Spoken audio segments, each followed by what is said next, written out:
Hello and welcome to the Supercast. I'm your host, Superintendent Anthony Godfrey. She is traveling the world on a quest to collaborate and connect with educators and students in countries thousands of miles away. On this episode of the Supercast, we sit down with Fort Herriman Middle School Assistant Principal Lisa Jackson to learn about Global Education Allies.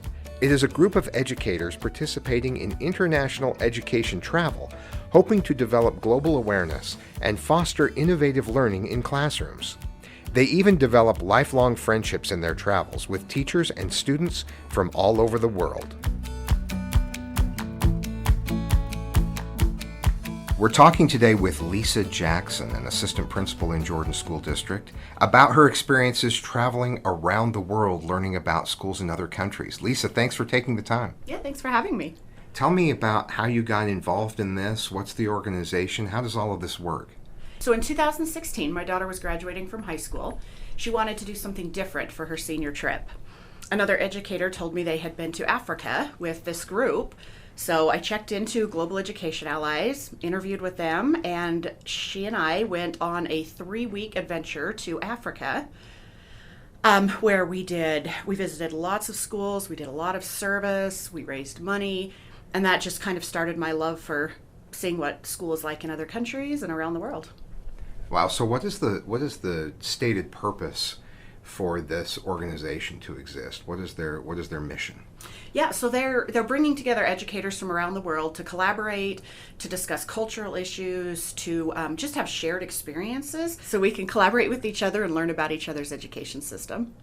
So this is fascinating to me because we always hear about, well, in this country or that country, they do something that really solves everything and makes everything work. Just any of the countries that you visited, tell me some of the things that have really stood out to you, like, hey, I wonder what would happen if we tried this, or there's no way we could ever do this, but it works here. What are some of the things that have just been the most memorable as you've visited these countries? I would say there's something really memorable about every single country. Africa, so one thing I want to just state, though, is my experiences in these different countries is probably not indicative of the entire country.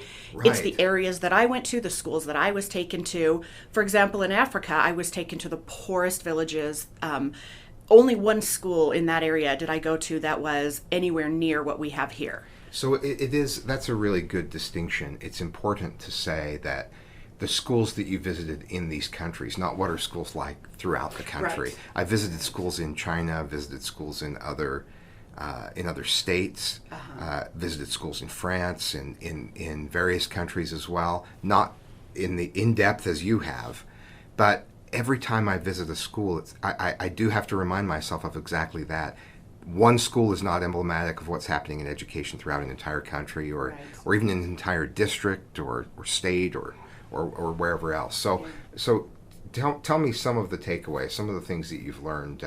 Let's start with Africa. What countries were you in Africa, and tell me about the village and what you learned there. Yeah, so the country I spent the most time in was Uganda. We also went over to Kampala. In Uganda, I was shocked at the conditions. Many of the schools we went to, dirt floors. Doors didn't go all the way to the ground, so they're sharing the classroom with bugs, with animals. Everything is handmade. There's no books in the classroom. We actually brought suitcases full of books. We helped build a library over there. But the one thing that really stood out to me was the kids are the happiest kids I've ever seen. We would go out onto the playground with them, and there's nothing. There's maybe an old metal swing set, but you've never seen such big smiles. And they're doing cartwheels, and they're pushing a old tire with a stick.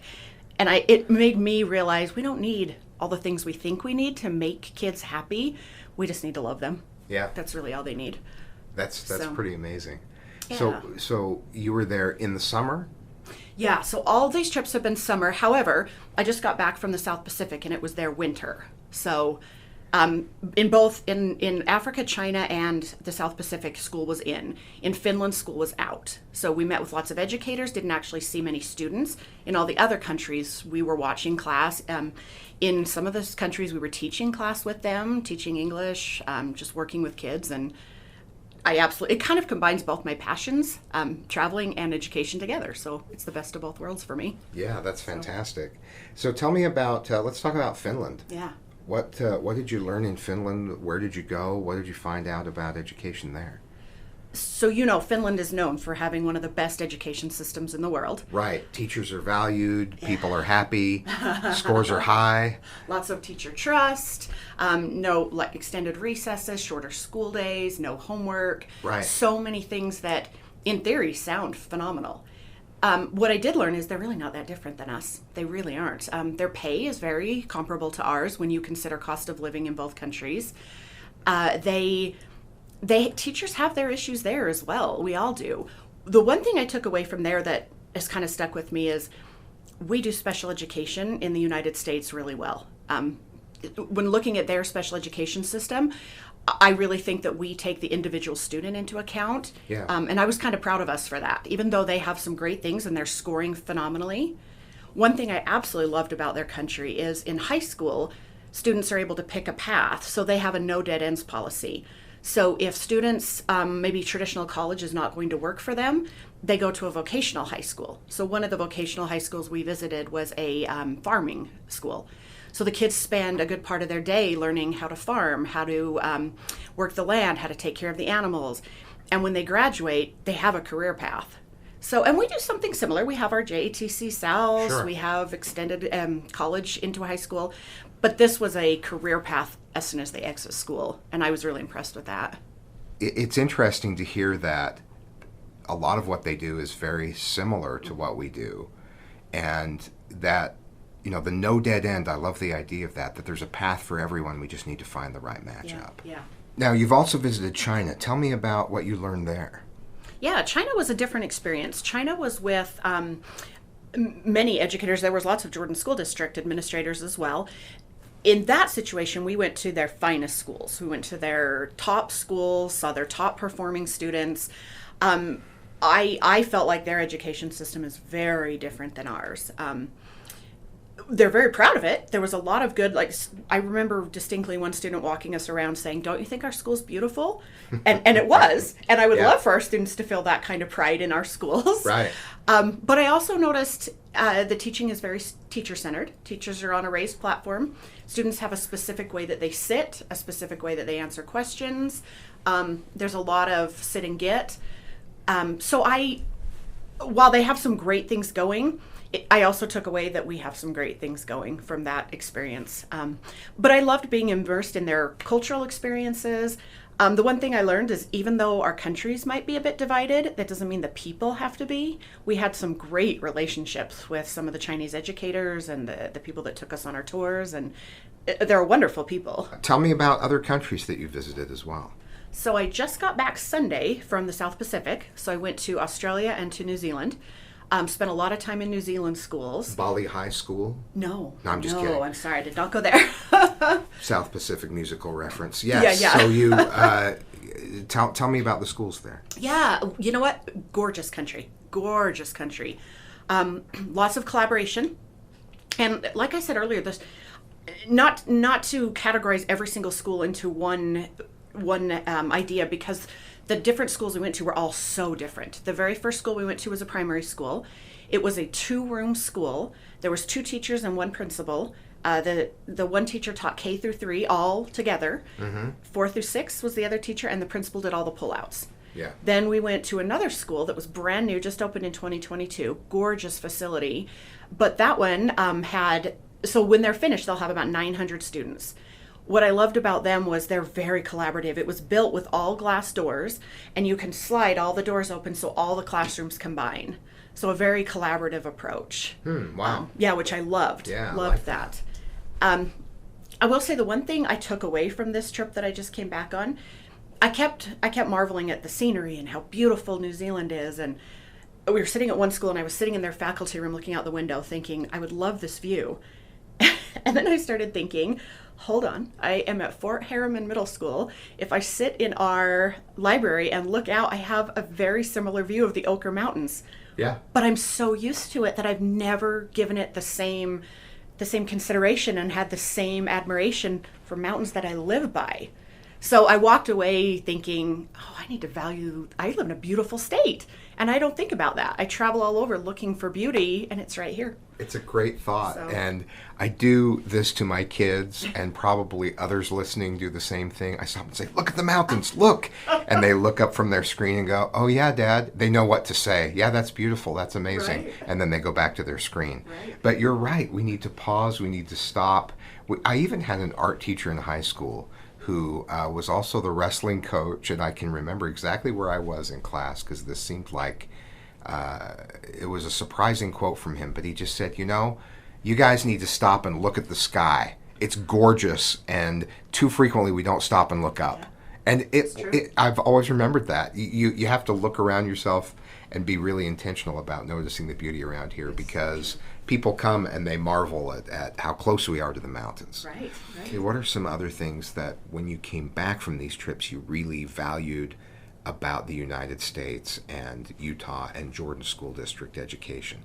Because, you go and you learn new things from them, but you also come to appreciate some things that are in place here. Absolutely. Yeah, I mean, we have a lot of good things going, and I'm always excited to share with them. I'm proud to be part of Jordan School District. I'm proud to live in Utah. I'm proud to be American. So I love to share all of those things with people in other countries to learn from theirs. I think we do a lot of things right. I think we're really good at building relationships with kids. I think that we are really good at looking at a student as an individual rather than a whole group or a cohort of kids. I think we are really good at professional development. I think that's something I didn't see in other countries, is quite as much bringing our teachers and our administrators together and learning from each other and learning from other people in our field. So there's a lot we're doing right. There's a lot we have to be proud of.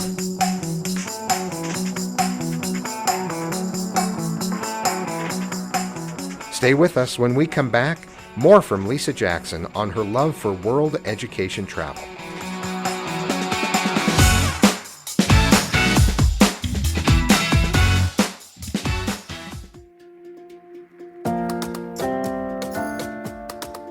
Are you looking for a job right now? Looking to work in a fun and supportive environment with great pay and a rewarding career? Jordan School District is hiring. We're currently filling full and part-time positions.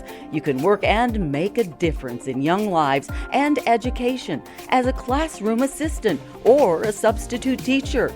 Apply to work in one of our school cafeterias, where our lunch staff serves up big smiles with great food every day.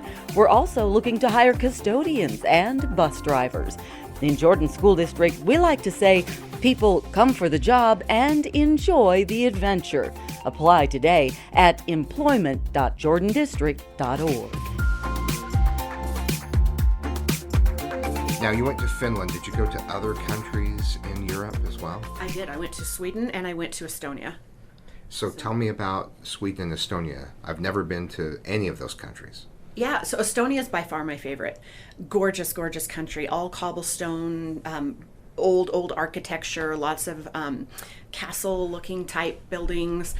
The people were incredibly friendly. The cost of living there is really low. I just really enjoyed Estonia. We went to several schools in Estonia, and I enjoyed talking to their educators. In several of these countries, we've been able to meet with their Ministry of Education and see what they're doing and what they're bringing into their schools. And I've really enjoyed those conversations and those collaborations. What sense did you get for education in Estonia? What's the general focus, or what would it be like to be an educator in Estonia from what you can tell? They're very focused on digital literacy. In fact, we went to eEstonia and talked all about how they're bringing technology into just changing their whole education system. So they're focused on technology there. They're much like Finland in their education system, but they have a very technology-centered focus. And both countries, both Estonia and Finland, they were under Soviet rule for so long, and they've brought themselves out of poverty, and really they've done a lot of that through their education system. So they have a lot to be proud of. Wow, that's fantastic. How about Sweden? What was Sweden like? So Sweden, I didn't get into schools, but we did have educators with us on all of our cultural experiences. So those were a lot more of just casual, real conversations with teachers, and one principal that was with us. Just conversations about, what education's like. You brought books with pictures from your travels, and on the front of these books, there's a picture of the group that you traveled with. Have you made some great connections with the people you've traveled with, in addition to the people that you've visited? Yeah, that's been one of my favorite parts of this. I have made lasting friendships with people from all over the country, and I would say that we're genuinely good friends now. When I first went to Africa, my very first trip doing this, I had my daughter with me. And on this last trip, so that was in 2016, we're now 2023, and I went on this trip, and I took a picture with a lady who my daughter had kind of bonded with. They both played college softball. Sent that to my daughter, and she immediately sent a picture of her and that lady on top of a safari van in Africa. And it's just sweet how, people I met in 2016, I'm still talking to. I've met some great friends from Philadelphia, from New York, from Florida. I've actually tried to recruit a couple of them to come to our district. Good. Recruit worldwide for Jordan School District. I've tried. Yeah, that's awesome. It's amazing as I look through this, the remote areas that you were able to see, and monkeys out in the wild, and rapids in Africa that you're traveling through, and that's remarkable. Something that's exciting about what I see of your travels as I look through the book here is that you're really embedding yourself. You're really getting to know the locals and the local area because of the nature of the trip, but also just because of your spirit of adventure here as you go through. I love that. So this is not a tourist trip. This is a trip where you get to know people, where you help people, and you learn from people. Yeah, absolutely. Which is what has drawn me to Global Education Allies, is that they do get you in with local people. We get into people's homes. We get into schools, colleges, libraries, museums, places I may not go if I was just traveling there for vacation. Yeah. If someone wanted to be involved in Global Education Allies, how would they go about doing that? Yeah, you can. They have a great website that tells you all the information, and there's other companies as well that do these kinds of trips. This is just one I've connected with early and I've stuck with. But you can look them up on the web. I'm happy to tell anyone about my experiences with them. I think they're a great organization. I've loved every minute of my trips with them. So I encourage people to just get out. And my thing is how much I've changed, how much my view of the world has changed by seeing more than just my little world here. And so I it's one thing I highly encourage my own kids to do, is just get out and travel and see what the world is really like. And it's a good message overall. Learn from the people around you as much as you can, like you said, about appreciating the scenery that we have here and what we have here. Well, you're a great example of putting yourself out there, making sure you maintain a sense of adventure, and more than anything, curiosity about how things work elsewhere and what we can learn from the people around us. So thank you for spending time talking with us. This is really exciting, and I can't wait to hear about your future trips. Thank you so much for having me. It was great.